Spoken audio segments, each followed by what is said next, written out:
almost every game this week was a blowout. See, this is what happens when the Seahawks don't play. I don't get my weekly heart attack. But new week, new review. Let's get to it. Jonathan Taylor and Indiana Jones, aka Daniel Jones, beat the NFL equivalent to a Make-A-Wish kid. Jonathan Taylor is legit the MVP of the league right now, but he won't win it. Why? Because the MVP award is a quarterback award. But that's a video for a different day. And for the Titans, you just stink. There's nothing else for me to say. I've said it a million times. You suck. You know you suck. We know you suck. Figure it out, please. The Bengals beat the NFL equivalent to a Make-A-Wish kid. Wait, the Jets won? And they came back from down 14 points and with 9 minutes left? And Justin Fields played like an NFL quarterback? I guess they took the saying, in order to succeed, you must fail, to heart. Way too serious. You know what? Maybe this is a new beginning. The beginning of a Jets dynasty led by Aaron Glenn and Justin Fields. Rest in peace, Nick Mangold. You died way too soon, my brother. And for the Bengals, what happened? Like, your offense has been balling ever since Joe Flacco got there. It's just, once again, the defense stinks. You kind of got torched by Aaron Rodgers last week, and now you're getting torched again by Justin Fields and the Jets. Really? Mostly coming down in the fourth quarter when you were up 14 points with 9 minutes left? Really? Even if you did have Joe Burrow here, you probably would have had the same result. Maybe not. Maybe in the last drive, maybe he pulls a little something together where you win. But either way, your defense is just cooked. I don't know what y'all can really do. I don't know. I don't. It's like something fundamentally is wrong with your defense. I don't know what it is, if it's a defensive coordinator thing or a personnel talent thing, but figure it out, Cincinnati, because if you don't, like, you guys will never do anything of substance. Even if you had Joe, you probably still would have lost this game, which is crazy to say. Cincinnati, figure it out. Next up is the Vikings versus Chargers, and once again, the Vikings defense got torched. I don't know what happened. Maybe it's just a little stretch of games or what, but Jesus Christ, y'all just been getting torched. And speaking of getting torched, Carson Wentz, my man was out there fighting for his life, looking like Nanami when he was fighting Mahito. The second time, not the first time when he was jumping him, no, second time when he was getting jumped, fighting for his life. But then he's in Malaysia, he was getting torched. Why was he out there for so long? What was that? And I'm pretty sure they admitted that they didn't even practice from last week. Wow, like a poor game all around. I don't think JJ McCarthy is going to be too much of an upgrade from Carson Wentz. But either way, Minnesota, what are you doing? If only you had Sam Darnold or even Daniel Jones, maybe you might be something. But now you got neither of them and you suck. And for the Chargers, you're tied for first. We're technically through with tiebreaker. You are first. You know, you got Joe Alt back. Offense look great. Madison Beers turned out to be a charm for Justin Herbert in more ways than one. I'm jealous of Madison Beer, not Herbert. No. But overall, great week. Your run game with Vidal turned out to be a breakout star. So, all things considered, you look good. Gadsden, your tight end, look like to be your guy. Overall, don't sleep on the Chargers. They locked in for real. It's just hopefully they can stay healthy. Joel can stay healthy. Justin Herbert can keep doing what he's doing. You'll be fine. The Bills just bullied the Panthers. They had Andy Dalton out there looking like Yamcha during the cell games. He got sacked 7 times. You know what? I'm kind of glad Bryce Young was hurt, because if he played this game, we might legit would have saw that dead body. Because, oh boy, Andy Dalton was fighting for his life. Overall, ain't much to say. The Bills still a contender in the AFC, and the Panthers are who exactly we thought they were. Mid. Drake. Is it April? No. It's May. It's cooking. Boy, oh boy. That white boy nice. And who else is nice? Travion Henderson. We need more of him, please. Less Stevenson, more Henderson. That'd be great. But either way, 5-game win streak. You know what? And you have a legit chance at winning the AFC East. Maybe the reign of terror is continuing. God. Tua saw his job was on the line and said, yo, CTE, watch out. I gotta lock in real quick. And boy, that man locked in. 4 tutties, 138.6 passer rating. You cannot ask for more out of him. You literally just cannot ask for more. Like, if I remember correctly, he had like the fastest snap to throw time, and he was like cooking. Like, he was just straight. So 1, 2, gone. Like that, you know what I mean? That was the tool we saw a couple years ago that got him the 200 mil. Hopefully, this can sustain himself. Or maybe it's just the Atlanta Falcons just being the inconsistent selves that they are. You know, week 2 / I got the week, but week 2 and against the Panthers, you look terrible, absolutely horrible. But then against the Commanders and the Bills, you look like near contenders. I don't know what to feel about you. I'm kind of confused. Are you good? Are you bad? Are you mid? Are you elevated mid? I don't know. Looks like time will tell. Kirk Cousins didn't look all that good today. I don't know if that's more of a testament to Miami or he just Kirk Cobain just might just suck. I don't know. But either way, Atlanta, figure it out. B. John didn't have the greatest game running wise. You had a solid game receiving wise, but running game, you just couldn't get too much going. I don't know what happened. I believed in you. I did. My trust in you is fading very quickly. Maybe those 2 good games against the Commanders and the Bills were outliers, and I'm just being delusional. I don't know, but either way, Atlanta, figure it out. And Tua, keep pushing that CTE to the side. Okay, you've been cooking for this game, but you've been cooking. Wow, you see what happens when your offensive line looks competent. Your star quarterback, guess what? Looks like a star. Whoa, who would have seen it? CJ Stroud is actually a really good quarterback. Who would have thought? With that offensive line, I did not think he'd be that good. I'm gonna be completely honest. But guess what?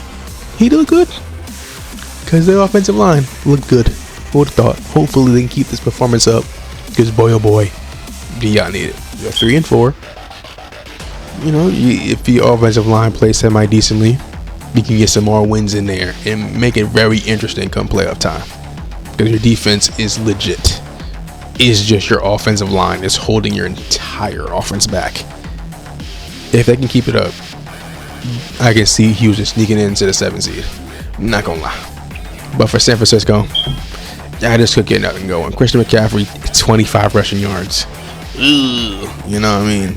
Kid who had a pretty good game, you know, on National Tight Ends Day. You know, the tight ends gotta cook, you know what I mean? But overall, just a sloppy overall offensive performance by San Francisco. The injuries is definitely catching up to him offensively.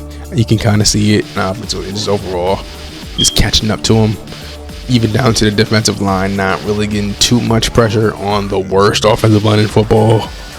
That's not a good sign going forward. You're 5-3, so you still have a chance to make the playoffs and win your division. But with the way the Rams are playing and the Seahawks are playing, it's an uphill battle. Your offense is definitely gonna have to carry. And with the way they play Sunday, I don't know if they could do that. But you know, I trust Christian McCaffrey. I trust George Kittle. I trust Kyle Shanahan to make it work. Maybe they can sneak in just off of sheer offense alone. But you know, they will have a game like this where they just couldn't get none going. So San Francisco, get healthy and you'll be alright. The Bucs blew out a bottom 3 team as expected. Baker Mayfield didn't really play all that good either. You know, low-key, his MVP chances kind of slipped down a little bit. He started hot. You know, there was the consecutive game-winning drives. But, you know, his last 2 weeks against the Lions and now the Saints, he hasn't been playing all that well. Not gonna lie. But, you know, overall, the Bucs are fine. Mike Evans might be a bigger loss than I anticipated. But, you know, with a couple trades or 2 at the deadline, they're gonna be fine. And for the Saints, Spencer Rattler has finally been benched. He has been playing pretty solid. Like, you know, I'm stretching the definition of solid, but below average all year. It's just these last couple weeks have just been horrible for him. He struggled a lot these last couple weeks, and he got benched in the third quarter. We got Tyler Shuck. We get to see what the second round pick is made of, even though at the time he didn't look all that good. But it was a quarter and a half. I'm not gonna grill him too hard. But overall, Saints. Honestly, I think I should just trade one of your receivers, get some draft picks, because I need all the chances I can get. Maybe even send Taysom Hill to the Broncos if Sean Payton really wants him. Probably not, but you need draft picks, okay? You need as many draft picks as you can, because y'all have a lot of decisions to make in this offseason. A lot. See what happens when you put Pro Bowl quarterback Tyler Huntley behind a center. You win games. Your offense looks like an offense. And with presumably Lamar coming back next week, and your offense you're like an offense again. Derrick Henry looking like Derrick Henry. Hopefully your defense can hold as best as they can. You're only 2 to 3 games behind the Steelers, so a playoff push isn't exactly out the question as I thought it was. A couple weeks ago I thought, season's over, Lamar would come back, get a win or two, get a couple wins, get it to like a 7-8 win team where they're in the hunt but they're not winning. But now Lamar coming back, Steelers defense looking terrible, Bengals are still the Bengals. Y'all can win the division still, and that would either be a really, really good thing or a really, really bad thing. Time will tell. But for the Bears, second week in a row, Caleb Williams have not looked good at all. That is something to note. He has not looked good in the last couple weeks. But overall, the part that I'm just whoa over is their defense. You let a quarterback who was cut in the preseason by the Browns cook you. Really? You disgust me. Last week was AJ Brown, Hurts, and Devonta Smith, and this week it was Jalen Hurts, Saquon, and the refs, because that was clearly, very obviously, a fumble. They cheated y'all, bro. Giants fans, they cheated you. And speaking of Giants fans, I feel bad for you. I'm not gonna lie. Malik Neighbors gone for the year. CTE man, aka Cameron Scatterbo, dislocated ankle. Who knows how he's gonna look when he comes back next year? But this has just been a horrible year for y'all. You know what I mean? At least you got Jackson Dart, who's looked really, really good in his rookie year. I will give you that. But this team will definitely not be the same team next year. Will Brian Daboll stay another year? We'll see. Will Malik Neighbors be the same player as he came back? Probably. Will Cam Scatterbo be the same player when he comes back? I don't know. I don't know. That dislocated ankle injuries are kind of wonky, but his play style isn't really speed based. It's really more of a CTE based running style. But I think he'd be fine. But this year, it's just been a wash. Just a terrible year for y'all Giants fans. I feel bad for you. I really do. Maybe it's time to put the Broncos in the contender sections in the AFC, because they played all game the way they play in the fourth quarter, and it's kind of scary. I'm not gonna lie. Going from scoring 33 points in the fourth quarter to scoring 44, and then very next game, you gotta respect it. You do. Your defense shut down the top 5 Dallas Cowboy offense, and Dak just looking horrible. Maybe it is time. Maybe it is. Don't sleep on the Broncos, because if the Broncos play like this every week, you just can't sleep on them. Don't sleep on the Broncos. And for the Cowboys, defense stinks. We established this. No need to keep harping on it. Just a bad week for your offense. And when your offense isn't clicking and your defense still sucks, you get a result like this. You get blown out. The battle of the mentor versus the mentee ends up with the mentee getting obliterated, because boy oh boy, Jordan Love went off. He did. Packers. It seemed like the Packers have been kind of written off ever since they lost to the Browns and they tied against the Cowboys. People kind of just treated the Packers like alright, but in reality, they are a really serious contender in the NFC. People have kind of just been writing them off. So, when they won those first 2 games, everyone was glazing them. Oh my God, best team in football. And then lost to the Browns and then tied against the Cowboys. So, I guess they're all right. I guess they're going to make the playoffs. But no, they are a really, really good team. Do not sleep on the Packers. Do not. They are legit. Like, legit. Yeah, they got a couple holes here and there defensively, but offensively, fantastic. And when they need to make big plays, their defense will make big plays, like we saw today. But speaking of defense making big plays, the Steelers defense was not doing that. Since the Killer Bees left and all retired and got washed up, the defense has been the strong point of this team, right? Carrying this team to the playoffs one year. Was it 2020, 2021? But now your defense is like, what happened? Like, it's legit the failing point of this team now. Like, who knew that 2 years ago when the defense was carrying this team, they're now the liability? That's crazy. I don't know if it's because Cam Hayward is getting old, or TJ Watt getting washed. I don't know what it is. They're not, by the way. That was just an example. But I don't know what it is. Is it coaching? Is it time? Are they getting too much time on the field and they're just getting, tired or whatever? Is it a scheme? I don't know. But some over there needs to change defensively, because y'all been getting coached lately. Because, oh boy, lock in. Because if you are 2 games ahead of everyone else, like 1 or 2 games ahead of everyone else. So you do have a little bit of a leeway. But I think the Bengals are a game behind and the Ravens are 2 or 3 games behind. So if you don't pick it up, you can definitely lose your division. It's not a sure guarantee as I thought. It's not. But figure it out, please. For Aaron Rodgers' sake, I don't want to see my GOAT go out like this. Please. In the final game of the week, the Chiefs blows out the Commanders. The Commanders without Jaden Daniels is a bad team. We know this. That's like a no doubt moment. It doesn't help that the Chiefs are legit kind of back. Yeah, it says Mahomes with 2 interceptions. One of them, it was just a bad throw. Second one, it was just Travis Kelce just not catching. I don't know what happened there. Speaking of Travis Kelce, he went off 99 yards.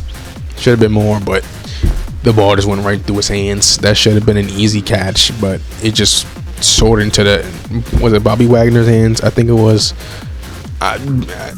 Kansas City, you're a really good team. We know this. Commanders, no Jaden Daniels, you're a bad team. You play the Seahawks next week on Sunday Night Football. You better hope and pray that he's there, because if not, oh boy, it can get ugly next week. And no, that's not just me as a biased Seahawks fan. I legit mean it. Things can get ugly real quick. Please hope and pray Jaden Daniels is healthy, and don't rush him out either. We don't need another RG3 situation where you just rush out your guy, especially on your field, the FedEx field, where it's notoriously really, really bad over there. Please do not rush him back. Just hope he gets healthy enough. Please. Get healthy, Jaden Daniels. They need you. Game of the week definitely goes to Texans versus 49ers. Seeing the Niners lose warms my heart. It really does. With an honorable mention going to the Jets versus Bengals, because that's it. There's no other good games this weekend. Like, it was just mostly blowouts. I'm gonna be honest. It was just, I enjoy blowouts sometimes. It's just, come on. Bengals, Jets is the only other option I got. Okay. Worst game of the week. Any of the blowouts. I'll just go Bucs versus Saints, I guess. Nothing really crazy happened in that game. Spencer Rattler looking terrible. That's it. That's all we got. Okay. That's it. I enjoyed this week. Did you? Bye. I'm not on that.